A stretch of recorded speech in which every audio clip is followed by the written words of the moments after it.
Итен упат е новата опција која ја најави министерот за здравство Арбен Таравари, која ќе го замени приоритетниот упат. Таравари најави можно укинување на приоритетниот упат, бидејќи граѓаните го злоупотребувале. Новата опција итен упат ќе можела да се издаде само за фиксни диагнози, како што се на пример мозочен удар, тумор на мозок и посериозни компликации. Осврнувајќи се на Националниот систем за електронски евиденции во здравството Мој термин, Таравари информира дека ги добиле предлозите од сите клиники за време траењето на прегледот, за во следниот период, таму каде што ќе биде потребно, ќе биде зголемено времето за преглед.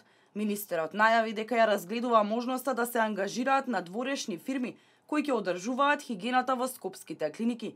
Услов би било овие надворешни фирми да ги вработат хигиеничарките кои сега работат во здравствените установи.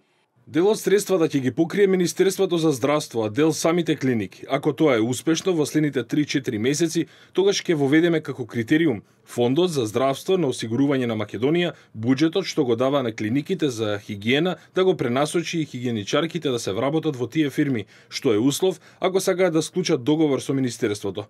Одговорноста за целата хигиена во клиниките да биде на тие фирми.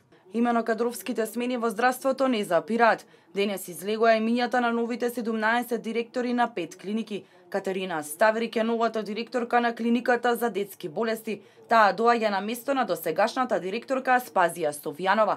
Со клиниката за дигестивна хирургија ќе раководи доктор Зоран Караджов, со клиниката за психијатрија Стојан Бајрактаров, а со неврохирургија доктор Владимир Рендевски. Смени се направени во здравствените домови во Битола, Крива Паланка, Кратово, Виница, Пробиштип и Струмица.